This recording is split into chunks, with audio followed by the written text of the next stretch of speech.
అందరికీ నమస్కారం. ఈ వీడియో చూసే ముందు ఒక్క లైక్ చేసి జై శ్రీరామ్ అని కామెంట్ చేయండి. కోటి పుణ్యాలకు సాటి ఒక్క ముక్కోటి ఏకాదశి. జనవరి 10న వైకుంఠ ఏకాదశి రాబోతుంది. ఈ రోజున మహావిష్ణువు గరుడ వాహనుడై 3 కోట్ల దేవతలతో భూలోకానికి దిగివచ్చి భక్తులకు దర్శనమిస్తాడు.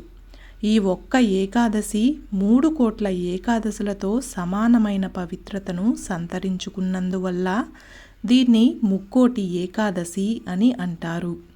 వైకుంఠ ఏకాదశి రోజున ఉపవాసం పాటిస్తే సకల శుభాలు జరుగుతాయని భక్తుల విశ్వాసం. ఈ సంవత్సరం పుష్యమాసం శుక్లపక్షం ఏకాదశి అంటే జనవరి 10వ తేదీన వైకుంఠ ఏకాదశి జరుపుకోనున్నారు. ఈ పర్వదినాన తిరుమలతో సహా అన్ని వైష్ణవ ఆలయాల్లో కూడా ఉత్తర ద్వార దర్శనం జరుగుతుంది. అంటే తెల్లవారుజామున శ్రీ మహావిష్ణువును ఉత్తర ద్వారం ద్వారా దర్శించుకుంటే శుభం జరుగుతుందని, లక్ష్మీ కటాక్షం సంభవిస్తుందని పండితులు చెప్తున్నారు.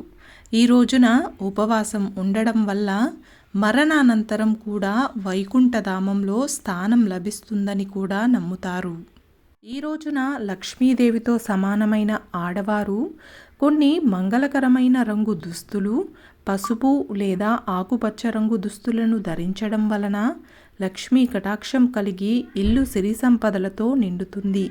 అలాగే విష్ణుమూర్తికి ఎంతో ప్రీతికరమైన తులసి ఆకులతో అర్చించడం వలన వైకుంఠ ప్రాప్తి కలుగుతుంది.